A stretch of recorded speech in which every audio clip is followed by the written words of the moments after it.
Good morning, everyone. Let's continue our sixth chapter, that is triangles. 6.1 we have already done. So let's move to the exercise 6.2.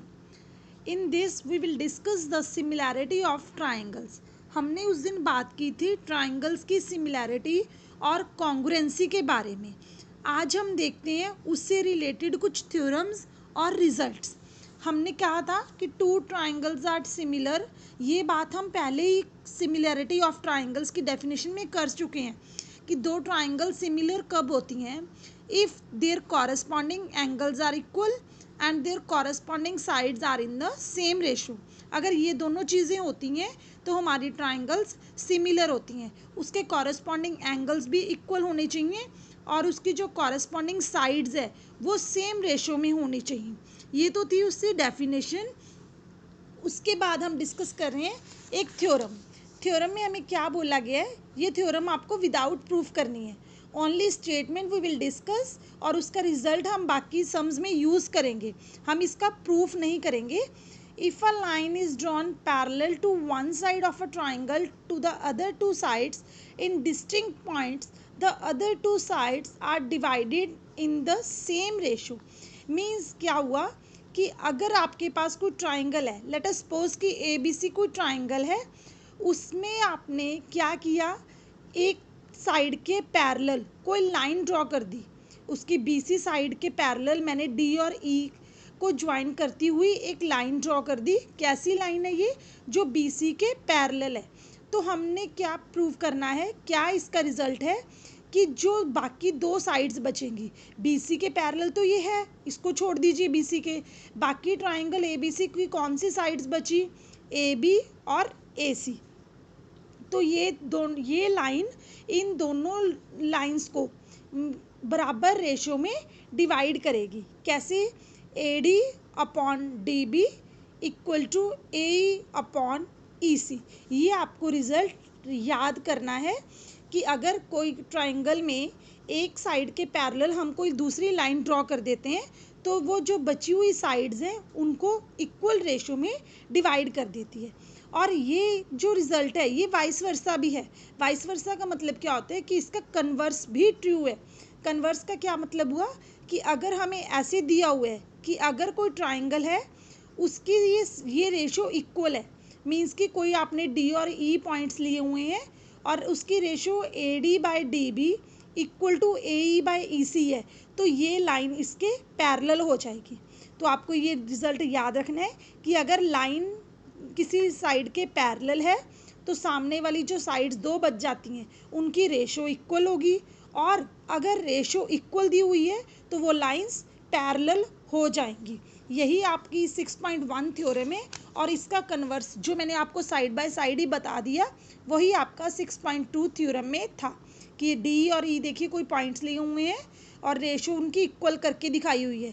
AD by DB equal to AE by EC था. तो उसके बाद हमने prove क्या करना था कि DE is parallel to BC. ये दोनों रिजल्ट्स आपको याद रखने हैं. देखा जाए तो ये सिर्फ एक ही रिजल्ट है, उसका कन्वर्स है, लेकिन कहने के लिए ये दो थ्योरम्स है तो आपको दोनों का रिजल्ट ये याद रखना है. अब इनको अप्लाई करके देखते हैं एग्जाम्पल्स में. If a line intersect sides AB and AC of triangle ABC at D and E respectively and is parallel to BC. क्या दिया हुआ है कि कोई ट्राइंगल है ABC, हमने कोई ट्राइंगल ली, उसमें क्या है, एक लाइन है जो AB और AC को इंटरसेक्ट करती है. किस पॉइंट पे, D और E पे.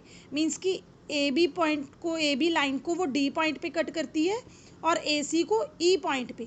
तो इन दोनों को ज्वाइन करने पे जो लाइन बन रही है वो क्या दिया हुआ है कि वो BC के पैरेलल है. मीन्स कि DE is parallel to BC. ये हमें गिवन है, हमने ये चीज़ प्रूव करनी है. अब देखिए जो हमने थ्योरम ऊपर करी थी उसमें क्या रिजल्ट था कि अगर ये दोनों लाइंस पैरेलल होती हैं तो इसकी जो रेशो है वो इक्वल हो जाती है. मीन्स कि AD by DB equal to AE by EC. देखिए यही आपके प्रूफ में यही रिज़ल्ट इन्होंने यूज़ किया हुआ है कि DE BC के पैरेलल था. ये तो ये रिज़ल्ट होल्ड करेगा. अब हमने प्रूफ क्या करना है, AD AD सेम चाहिए, AE AE सेम चाहिए. लेकिन नीचे डी बी की बजाय ए बी चाहिए, मीन्स कि ये डी बी ये नहीं चाहिए, पूरी लाइन चाहिए। तो देखिए इसके लिए हम क्या करते हैं, दोनों साइड इसका रेसिप्रोकल कर देते हैं, इसको ऑपोजिट कर देते हैं। A D by D B को उल्टा कर दो, D B by A D equal to E C upon A E. अब देखिए एक चीज़ हमेशा ध्यान रखना, जब भी इक्वल टू को सेंटर में इक्वल टू है तो हम जो लेफ्ट हैंड साइड पे ऑपरेशन लगाएं वही राइट हैंड साइड पे लगा दें, तो कोई डिफरेंस नहीं आता। तो अब क्या करो, इसमें 1 1 दोनों तरफ ऐड कर दो। जब आपने 1 1 ऐड किया तो क्या बन गया, अब इसका एलसीएम लो, एलसीएम लोगे तो क्या बन जाएगा, D B plus A D. जब हम इसके बाद इसका एलसीएम लेंगे तो यहाँ पे बन जाएगा D B plus A D upon A D. Equal to में भी आप लेके देखना क्या बनता है। तो अब देखिए D B plus A D, D B plus A D, check कीजिए क्या बना, D B plus A D.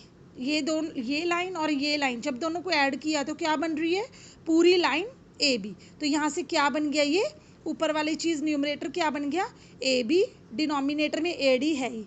Same जब आप इसका एलसीएम लोगे तो क्या बनेगा, ई सी प्लस ए ई, ई सी प्लस ए ई, तो वो आपका क्या बन जाएगा, ए सी अपॉन ए ई। यही हमने प्रूव करना था।